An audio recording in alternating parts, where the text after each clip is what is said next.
ஆனால் ஸ்கிரிப்டே இல்லாமல் செட்டுக்கு போகிறாங்க. அதில் எனக்கு உடன்பாடு இல்லை. ஏன்னா ஸ்கிரிப்ட் இல்லாமல் போனோம்னா நம்ம எதையுமே திட்டமிட பண்ண முடியாது. இப்போ பட்ஜெட்டையும் திட்டமிட பண்ண முடியாது. அது மொத்தம் ஸ்கிரிப்டை பக்கா பண்ணிக்கிறது தான் சினிமா உலகத்துடைய வெற்றிக்கு முதல் படிங்கிறது என்னுடைய கருத்து மட்டும் இல்லை. எங்களுக்கு தொழில் சொல்லிக் கொடுத்த மிகப்பெரிய செட்டியாருடைய ஸ்கிரிப்ட் இருந்தால் தான் ஷூட்டிங் ஆரம்பிக்கிற மாதிரி. ஆகவே அந்த இளைஞர்களுக்கு நான் சொல்லி கேட்டுக்கிறது, பார்த்துக்கலாம், ஃபர்ஸ்ட் ஷெட்யூல் முடிஞ்சு பார்த்துக்கலாம், செகண்ட் ஷெட்யூல் முடிஞ்சு பார்த்துக்கலாங்கிறது கூடாது. ஸ்கிரிப்டை பக்காவை நீங்கள் வச்சுருந்தீங்கன்னா எல்லாத்துக்கும் நீங்கள் திட்டமிட முடியும், பட்ஜெட்டையும் குறைக்க முடியும்.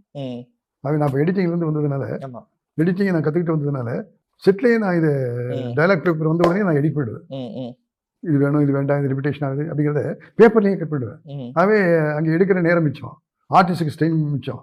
அது மொத்தம் எல்லாம் பிளானிங் படி போகும்போது நிச்சயமாக எடிட் செஞ்சிடணும். வேறு முதல்ல என்ன செய்ய போகிறேன், என்ன பண்ண போகிறேங்கிறது தெரியாமல் செட்டுக்குள்ளே போய் டைலாக் எழுதுறோம்னு சொல்கிறாங்க. அது பெருமைக்குரிய விஷயமா நாங்கள் நினைக்கல. அது பெருமை இல்லை. நீ பக்காவாக போனால் தான் பெருமை.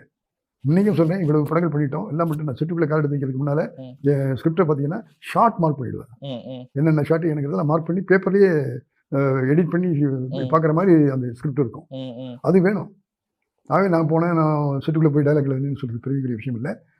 எல்லாத்தையும் நீ படித்து பார்த்து நீ மனசில் வாங்கிக்கிட்டு எப்படி படம் வரப்போகுதுங்கிறதையும் கற்பனை பண்ணி உன் மனசுலேயும் ஒரு எடிட் பண்ணி பார்த்துட்டு அப்புறம் உள்ள படினா என்ன வேணாலும் ஷார்ட் பண்ணிக்கலாம், என்ன வேணாலும் ஆர்டிஸ்ட் கேள்வி கேட்டால் பதில் சொல்லலாம். ஆகவே உன்னை நீ முதல்ல தயார் பண்ணிக்க, ஹோம் ஒர்க் பண்ணிக்க, அப்புறம் உள்ளே போகும். நிச்சயமாக வேலை நல்ல முறையில் நடக்கும், வேலை திருப்தியாக இருக்கும்.